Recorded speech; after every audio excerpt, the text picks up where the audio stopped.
আমার স্বামী কিছু দিনের জন্য বাইরে গিয়েছিল। আমি একা বাড়িতে থাকতে খুব ভয় পেতাম। তাই আমি আমার 13 বছরের প্রতিবেশীকে রাতে আমার কাছে থাকার জন্য ডেকে এনেছিলাম। সেই রাতে সে আমার রুমে থাকে। রাতের বেলা যখন লাইট নিভে গেল, সে আমাকে তার কম্বলে টেনে নিল।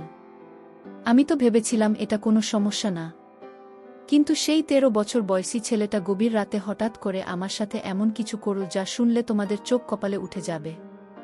আমি কোনোদিন কল্পনাও করতে পারিনি সে আমার সাথে। আমার নাম সাফিয়া এবং আমি অবিবাহিত। যখনই আমি উঠোন ঝাড় দিতাম বা পানি আনতে যেতাম, 13 বছরের প্রতিবেশী আমাকে তার জানালা থেকে সবসময় ঘুরে দেখত। কিছুদিন আগে সে তার মায়ের সাথে এখানে থাকতে এসেছে।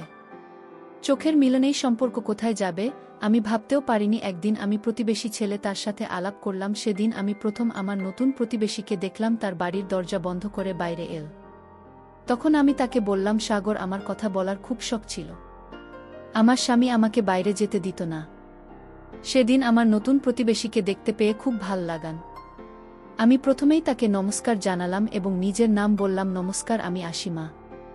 আপনি কি এখানে নতুন এসেছেন? সে হ্যাঁ বলল। তারপর আমি তার নাম জিজ্ঞাসা করলাম।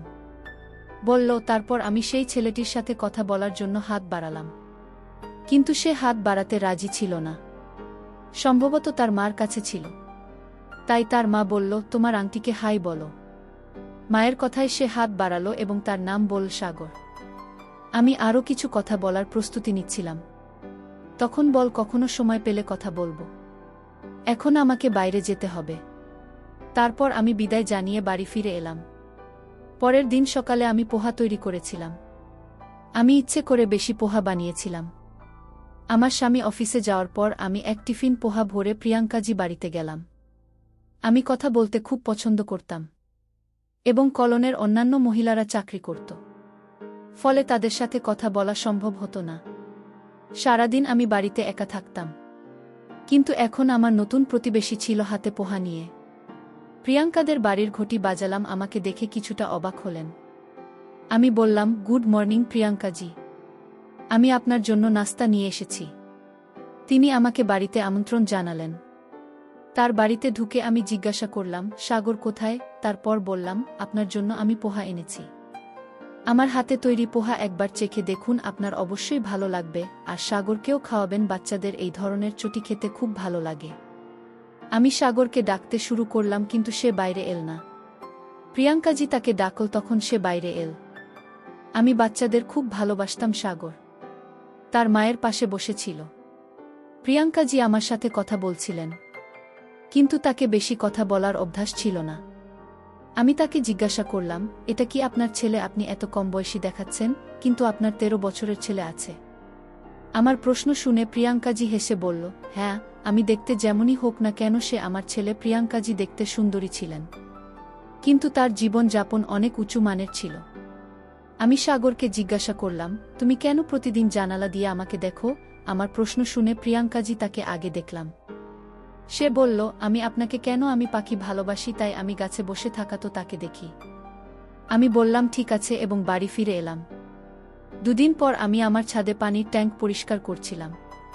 ছাদ থেকে সাগরের ঘরের দিকে তাকালাম। আমি দেখলাম সে আমাকে ইশারা করছে। ইশারায় জিজ্ঞাসা করেছিল, আপনার সাহায্য করতে পারি?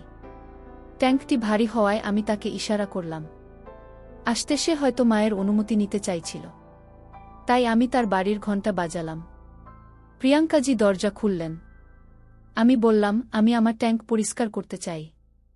সাগরের সাহায্য প্রয়োজন। তাকে কিছুক্ষণের জন্য পাঠাবেন। তার মুখ দেখে মনে হল তিনি পাঠাতে চান না। তবু আমার অনুরোধে বললেন, আপনি যান, আমি তাকে পাচ্ছি। আমি ছাদে ফিরে এলাম এবং কিছুক্ষণ পরে সাগর ওয়েল। আমি বললাম, ট্যাঙ্ক পরিষ্কারের সাহায্য করো। আমি ট্যাঙ্কের দিকে ঘুরতেই সাগর আমার দিকে ফিরে তাকাল। তারপর সে অদ্ভুত কিছু কথা বলতে লাগল। আমি বুঝতে পারছিলাম না 13 বছরের ছেলেটি এভাবে কেন দেখছে। আমি বললাম, তুমি কি দেখছো? যদি কিছু বলতে চাও বলো, না হলে ট্যাঙ্ক পরিষ্কার করতে সাহায্য করো।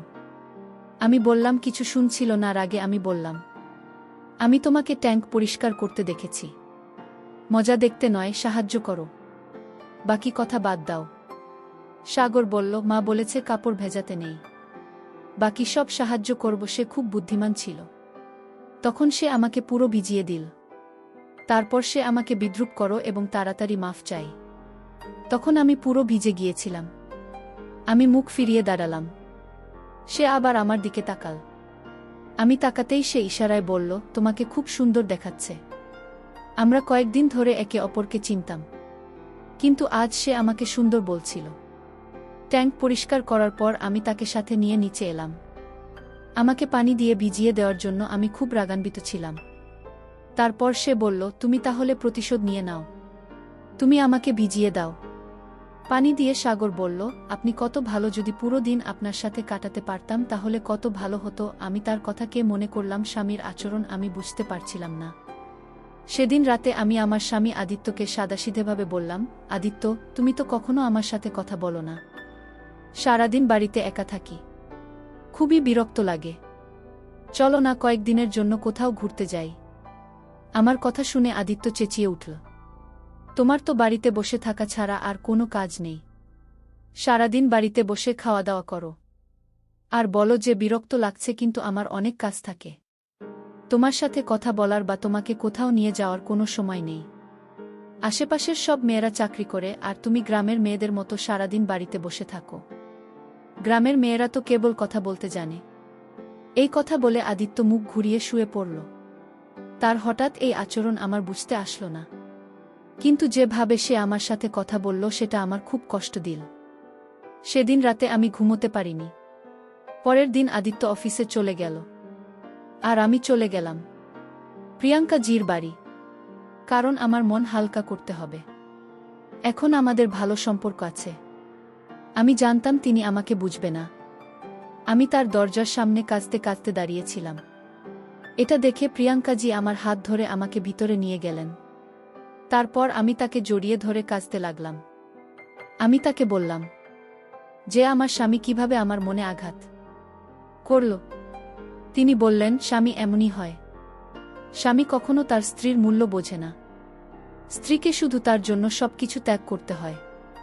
আমি কাঁদছিলাম, তাই প্রিয়াঙ্কাজি আমাকে শান্ত করে সাগরকে থেকে পানি আনতে বললেন। পানি খেয়ে আমি কিছুটা শান্ত হলাম। তারপর আমি প্রিয়াঙ্কাদের কাছে তার স্বামীর কথা জানতে চাইলাম। তখন তিনি জানালেন যে কিছু বছর আগে তাদের বিবাহ বিচ্ছেদ হয়েছে। তার স্বামীও কিছু এইভাবেই ছিল, কিন্তু আমি কারো কথা শোনার মতো ছিলাম না। তিনি আমার সাথে কথা বলছিলেন। তখনই তার ফোন বেজে উঠল আর তিনি ফোন নিয়ে তার শোবার ঘরে চলে গেলেন। তখন সাগর আমার সামনে দাঁড়িয়েছিল। সে আমার কাছে এসে বলল, হ্যালো বন্ধু। আমার বন্ধু আজ এত কাছে কেন? আমার বন্ধুর চোখে অস্ত্র ভালো লাগে না। এই বলে সাগর আমার অস্ত্র মুছিয়ে দিন। সে আমার সাথে খুব বুদ্ধিমত্তার সাথে কথা বলছিল। সে তো ছোট স্বামী স্ত্রীর কথাবার্তা সে কিভাবে বুঝবে? আমি তাকে বললাম, তোমাকে আমি আমাদের স্বামী স্ত্রীর ঝগড়ার কথা কি বলবো? তুমি তো খুব ছোট, তোমার এসব বোঝার ক্ষমতা নেই। তখন সে আমায় বলল, আমাকে ছোট মনে করার ভুল করো না। আমি খুবই বুদ্ধিমান। আমার মা যা কিছু বলছেন সবই শুনেছি। তাই আঙুলের উপর আমার খুব রাগ হচ্ছে। এত সুন্দর স্ত্রী কষ্ট দিয়েছেন, এটা হওয়া উচিত নয়। এই অস্ত্র প্রতিশোধ আমি আঙ্কেলের থেকে কখনো কখনো ঠিক নেব। এই বলে সাগর আমাকে কাঁদতে কাঁদতে হাসছি দিন। কিছুক্ষণ পরে আমি নিজের বাড়ি ফিরে গেলাম। সেই সন্ধ্যায় আদিত্য ফোন এলো। সে আমাকে জানাল যে অফিসের কাজে তাকে 3 দিনের জন্য বাইরে যেতে হবে। এই নতুন শহরে আমাদের এসেছি 1 বছরও হয়নি। আজ পর্যন্ত আমি আদিত্যকে ছাড়া রাতে একা থাকিনি। আমি তাকে হ্যাঁ বলেও একা থাকা খুবই ভীতিকর লাগছিল। রাতের খাবার শেষ করার পরে আমি প্রিয়াঙ্কা জির বাড়ি গিয়ে দরজা নক করতে লাগলাম। প্রিয়াঙ্কা দরজা খুললেন। তখন আমি বললাম, আমার স্বামী কিছুদিনের জন্য অফিসের কাজে বাইরে গেছে। আপনি কি আজ রাতে আমার বাড়িতে থাকতে পারবেন? এতে প্রিয়াঙ্কাজি রাজি হলেন না। তিনি বললেন, আমার শোবার ঘর ছাড়া অন্য কোথাও আমার ঘুম আসে না। আমি সেখানে যেতে পারবো না। কিন্তু তুমি যদি চাও তাহলে আমার সাথে আমার ঘরে থাকতে পারো। তখন আমি আমার বাড়ির লোক করে প্রিয়াঙ্কাজি বাড়িতে চলে গেলাম। যখন আমি তার ঘরে গেলাম তখন সেখানে এসে খুব জোরে চলছিল। প্রিয়াঙ্কাজি গত 1 ঘন্টা ধরে তার ঘরে এসি চালু করে রেখেছিলেন। এসি ঠান্ডা হাওয়ায় আমার খুব ঠান্ডা লাগছিল। আমি প্রিয়াঙ্কাকে বললাম, এসি চালু থাকায় আমার ঘুম আসছে না, আমি বাইরে গিয়ে ঘুমাই। তারপর আমি হলে চলে গেলাম। কিছুক্ষণ পরে সাগরের হলে, তারপর সে আমাকে তার ঘরে নিয়ে গেল। আমি ভাবলাম যে হয়তো আমার সাথে কিছু বলতে চাই। তাই সে আমাকে তার ঘরে নিয়ে গেল। আমি তাকে জিজ্ঞাসা করলাম, তুমি আমাকে এখানে কেন এসেছ? এতে সাগর বলল, আমি আপনাকে এখানে ঘুমানোর জন্য নিয়ে এসেছি। বাইরের সোফায় আপনার ঘুম আসবে না। আমি আমার বন্ধুর কোনো ধরনের অসুবিধা সহ্য করতে পারব না। এই বলে সাগর আমাকে তার ঘরে ঘুমানোর অনুরোধ করল। তারপর আমি তার পাশে তার বিছানায় শুয়ে পড়লাম। আমি শুয়ে পড়ার 7-8 মিনিট হয়নি, সাগর তার চাদর আমার উপর দিয়ে দিন। সে আমাকে তার চাদরে নিয়ে নিয়েছিল। তার এই আচরণ আমার একদম ভালো লাগছে না। আমি সেই চাদর থেকে বের হওয়ার চেষ্টা করছিলাম, কিন্তু সে আমাকে বের হতে দিচ্ছিল না। তখনই হঠাৎ প্রিয়াঙ্কাজি সেই ঘরে এসেছিলেন। তার কারণে আমার সাগরের কাছ থেকে রক্ষা পেলাম। আমি যে তাকে 13 বছরের ছেলে মনে করেছিলাম, তার এই রাক্ষসের মতো রূপ আমার সামনে এলো। তারপর প্রিয়াঙ্কাজি তাকে চড় মেরে বকুনি দিয়ে আমাকে সেই ঘর থেকে বের করে আনলেন। পরের দিন থেকে আমি ঠিক করেছিলাম যে আর কখনো প্রিয়াঙ্কাজি বাড়িতে যাবে না, কারণ সেই 13 বছরের ছেলেটি আমার সাথে যা করার চেষ্টা করছিল তাতে আমার মনে ভয় সৃষ্টি হয়েছিল। কাল যদি সাগর আমার সাথে কিছু করত তাহলে আমি সব সময়ের জন্য শেষ হয়ে যেতাম। সাগর কেন আমার সঙ্গে এমন করেছিল তা আমি আমার স্বামীকেও বলতে পারতাম না, কারণ আমি যদি তাকে কিছু বলতাম তাহলে আমাকে দোষ দিত। আদিত্য সবসময় আমাকে বলতো যে আমাকে কারো সাথে বেশি কথা বলার দরকার নেই, কিন্তু আমি কখনো তার কথা শুনিনি। কাল আমি তার কথার মানে ভালোভাবে বুঝতে পেরেছিলাম। সন্ধ্যায় আমি ছাদে শুকনো কাপড় নিতে গিয়েছিলাম। তখন ভুল করে আমার নজর সাগরের ঘরে পড়ল। আমি দেখলাম সে আমাকে দেখে কান ধরে ক্ষমা চাইছে। সে ইশারায় বলছিল, দয়া করে আজ অন্তত এখানে এসো। অনেকবার আমি তাকে উপেক্ষা করার চেষ্টা করেছিলাম, কিন্তু একবার ছাদ থেকে নামার সময় আমি তার দিকে তাকালাম। তখন তার চোখে জল ছিল। সে আমার জন্য কাঁদছিল। এটা আমার মাথায় আসছিল না। সে কি আমার প্রেমে পড়ে গেছে? আমার মনে অনেক প্রশ্ন ঘুরপাক খেতে লাগল। সাগর হয়তো আমাকে কিছু বলতে চায় বা আমার প্রতি তার প্রেম জেগেছে, সেটা তার আচরণ থেকে বোঝা যাচ্ছিল। তার ভুল আচরণ আমি বুঝতে পারছিলাম। তার এই ভুলের কথা তার মাকে জানানো প্রয়োজন ছিল, যা তিনি সময়মতো তাকে বোর্ডিং স্কুলে রেখে তার ভুল অভ্যাস ঠিক করতে পারেন। সেই রাতে আমি আবার সাহস করে প্রিয়াঙ্কাজি বাড়িতে গেলাম। তারপর আমি তাকে বললাম, আমি একা থাকার অনেক চেষ্টা করেছি, কিন্তু রাতে একা থাকা আমার পক্ষে সম্ভব নয়। সেই রাতে প্রিয়াঙ্কা যে ঘরে আমি তার সাথে কথা বলছিলাম। আমাদের পরিচয় 19 দিন হয়ে গেছে এবং আজ প্রিয়াঙ্কাজি আমার স্বামীর সম্পর্কে জানতে চাইলেন। আপনার স্বামী কি কাজ করেন? তিনি আমাকে জিজ্ঞাসা করলেন। তখন আমি তাকে জানালাম, আমার স্বামী একজন অফিসার। আমি খুব বেশি পড়াশোনা জানি না, তাই আমি বড় অফিসারের পদবিগুলো জানতাম। প্রিয়াঙ্কাজির সাথে কথা বলতে বলতে বেশ অনেকটা সময় পেরিয়ে গিয়েছিল। এমন সময় ঠান্ডা বাতাসে কাঁপতে লাগলাম এবং বাথরুমে যাওয়ার প্রয়োজন হল। প্রিয়াঙ্কা যখন তার ঘরের বাথরুমে ঢুকলেন, আর আমিও বাইরের বাথরুমে যেতে চাইছিলাম। আমি বাথরুমে ঢুকে দরজা বন্ধ করার সময় হঠাৎ সাগর ঢুকে পড়ল। তার এই আচরণ দেখে আমি আতঙ্কিত হয়ে পড়লাম। বাথরুমে 13 বছরের সেই ছেলেটি আমার সাথে যা করল তাতে আমি পুরোপুরি কেঁপে উঠেছিলাম। ভয়ে আমি কাঁদছিলাম। সেদিন আমি তার উদ্দেশ্য বুঝতে পারলাম।